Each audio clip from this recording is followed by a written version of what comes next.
राष्ट्रवादी काँग्रेसचे युवा नेते आमदार रोहित पवार यांच्या पिढीमार्फत होणाऱ्या चौकशीच्या विरोधात राष्ट्रवादी काँग्रेसच्या नाशिक येथील कार्यकर्त्यांनी थेट रस्त्यावर ठिय्या केला आहे।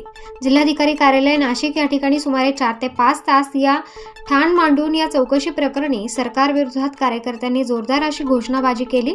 राष्ट्रवादी पक्षातील पहिल्या फळीतील अनेक नेते सत्तेत सहभागी झाले, तरी आमदार रोहित पवार यांनी न डगमगता राष्ट्रवादी काँग्रेस आणि शरद पवार यांच्या गटाची भूमिका ठामपणे जनतेसमोर मांडत आहेत। यामुळेच आमदार रोहित पवार यांच्या विरुद्ध चौकशीचा ससेमिरा लावला जात आहे। यामुळे राष्ट्रवादी काँग्रेसच्या वतीने नाशिकच्या जिल्हाधिकाऱ्यासमोर जोरदार असा आंदोलन करण्यात आले। गजानन नाना शेलार, कोंडाजी आव्हाड, गोकुळ शेठ पिंगळे, माजी आमदार नितीन भोसले, रतन चावला, मुन्ना अन्सारी, राजा पवार, शहराध्यक्ष बाळासाहेब आडके, राष्ट्रवादी संस्थापक सदस्य रवींद्र भदाणे आणि कार्तिक बलकवडे, जिल्हाध्यक्ष अनिता दामले, कविता पवार, ज्योती दाभाडे, चंदा बारुळे, अयोध्या गोटे, रुपाली काटे आदींसह असंख्य कार्यकर्ते मोठ्या संख्येने उपस्थित होते।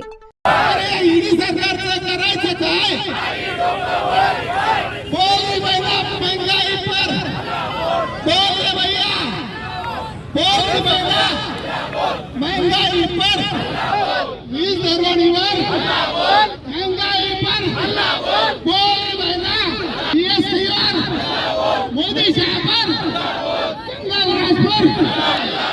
मोदी सरकार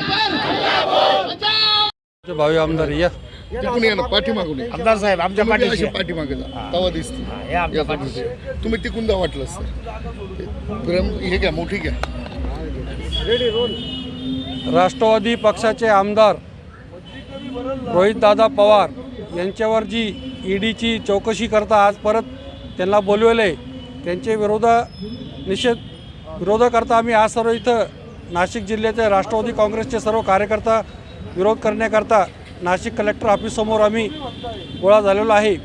या सरकारने ज्या पूर्ण देशमध्ये ईडीचं एक भूतपुळं करून जे विरोधी पक्षाचे सर्व नेत्यांना ते मध्ये टाकण्याचं किंवा त्याला गुंतून ठेवण्याचं जे कार्यक्रम केलेला आहे, आम्ही त्याचा निषेध करतो।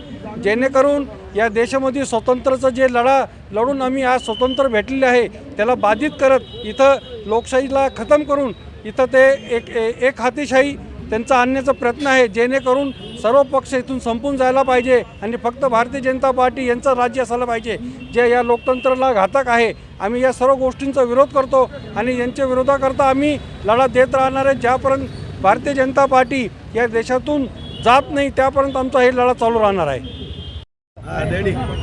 आज संपूर्ण महाराष्ट्र राज्यामध्ये राष्ट्रवादी काँग्रेसच्या वतीनं संपूर्ण तालुका लेवलला, जिल्हा लेवलला आंदोलन केलं जात आहे। आंदोलन करण्यामागचा हेतू आपल्याला माहिती आहे की आज रोहितदादांना ईडीनं नोटीस दिली आणि त्यांना जबाबासाठी आज त्यांच्या ऑफिसला बोलवलेले आहे। वास्तविक रोहितदादांची कुठली चूक नसताना, त्यांनी कुठल्याही प्रकारचा गुन्हा केलेला नसताना केवळ त्यांनी संघर्ष यात्रा या महाराष्ट्रात सुरू केली आणि सरकारच्या विरुद्ध त्यांनी आवाज उठवला आणि म्हणून त्यांचा आवाज दाबण्यासाठी, राष्ट्रवादी पक्षाचा आवाज दाबण्यासाठी त्यांच्यावर जाणून बुजून या ठिकाणी कारवाई करण्यात ईडीची कारवाई त्यांच्या मागे लावलेली आहे। मित्रांनो, आपण बघतोय की जोही कोणी असेल विरोधी पक्षाचा नेता असेल त्यानं सरकारच्या चुकीच्या धोरणाविरुद्ध आवाज उठवला की त्या नेत्याच्या मागं ईडी लावल्या जाते, CBI लावल्या जाते, इन्कम टॅक्स लावला जातो, अशा वेगवेगळ्या एजन्सी त्यांच्या पाठीशी लावल्या जातात। त्यांची हॅरॅसमेंट केली जाते आणि हॅरॅसमेंट करून त्यांना आपल्या पक्षाकडे ओढण्याचा प्रयत्न या ठिकाणी चाललेला आहे। मला वाटतं या देशामध्ये आता खऱ्या अर्थानं म्हटलं तर लोकशाही राहिलेली नाही आहे। इनडायरेक्टली या देशामध्ये हुकुमशाही चालू झालेली आहे। शेतकऱ्यांची अवस्था आपण बघतोय की कांद्याची निर्यात बंदी या ठिकाणी केल्यामुळं आज कांद्याचा भाव जवळजवळ 600 ते 700 रुपये क्विंटलवर आलेला आहे। शेतकऱ्याला उत्पादन खर्चच किलोला 15 रुपयापेक्षा जास्त उत्पादन खर्च येतोय आणि कांदा शेतकरी 500-600 रुपयांनी विकतोय। शेतकरी देशोधडीला मिळला आहे। तीच परिस्थिती भाजीपाल्याची, कुठल्याही भाजीपाल्याला भाव नाही। द्राक्षाला 20 ते 22 रुपये एका किलोला उत्पादनाला खर्च आहे आणि आज द्राक्षे 15 रुपये किलोनं पण कोणी घ्यायला तयार नाही।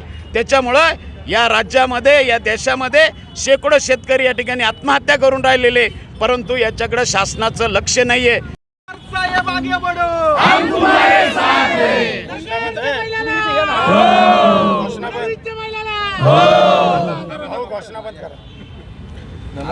राष्ट्रवादी काँग्रेस पक्षाचा विजय असो.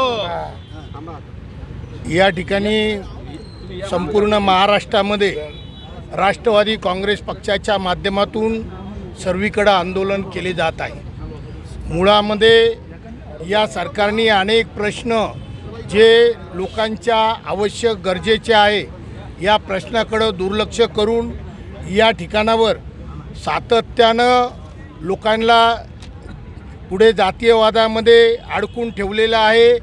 पुढे ओबीसी मराठा ही लढाई लावलेली आहे आणि मूळ विषयापासून हे सरकार पळत आहे. आज जर का बघितलं तर डिझेलचे भाव जे मनमोहन सिंग सरकार होतं त्यावेळेस 50 रुपये डिझेल आणि 52 रुपये पेट्रोल होतं, परंतु आज जर का पाहिलं तर 100 पार यांनी केलेली आहे. या ठिकाणावर महागाईच्या भाजीपाला घ्या, गॅस घ्या, प्रत्येक ठिकाणी महागाई मोठ्या प्रमाणात वाढलेली आहे. त्याचबरोबर आज जर का तुम्ही बघितलं तर बेरोजगारीचा सुद्धा मोठा प्रश्न आहे. या बेरोजगारीच्याकडे लक्ष वेधलं पाहिजे. शिक्षण महाग झालेलं आहे.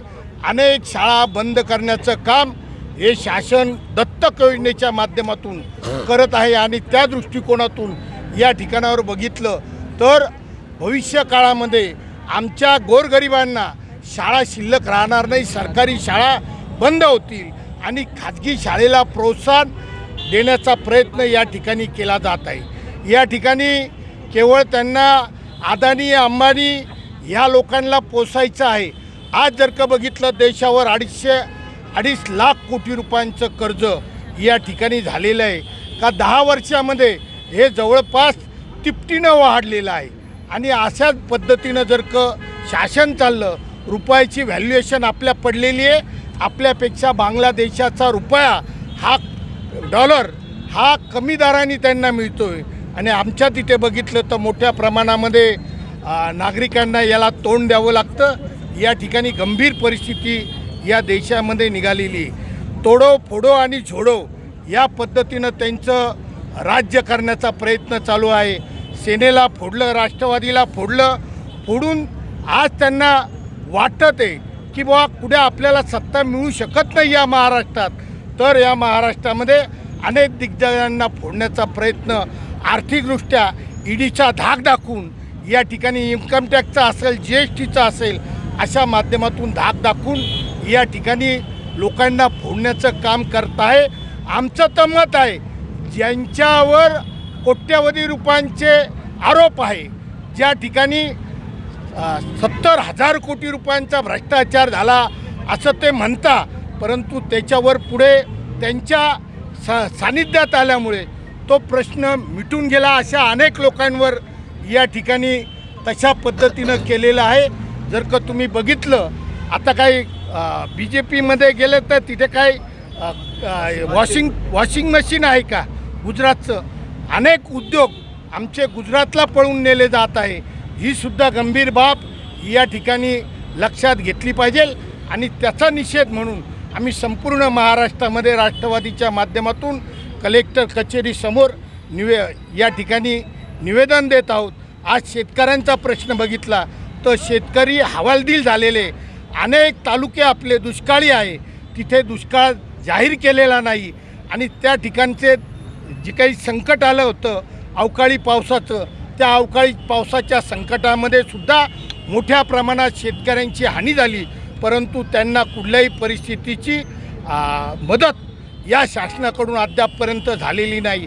याचा निषेध करण्यासाठी शेतकऱ्यांच्या मालाला भाव मिळाला पाहिजे, बेरोजगारांना रोजगार मिळाला पाहिजे, कॉन्ट्रॅक्ट पद्धत बंद झाली पाहिजे, याचा निषेध करण्यासाठी आम्ही राष्ट्रवादी काँग्रेस महिला असतील, युवक असतील, फादर असेल, जिल्हा असेल या सर्वांच्या माध्यमातून या ठिकाणी आंदोलन करत आहोत. प्रतिनिधी मोहसिन पठाण, स्टार न्यूज, नाशिक.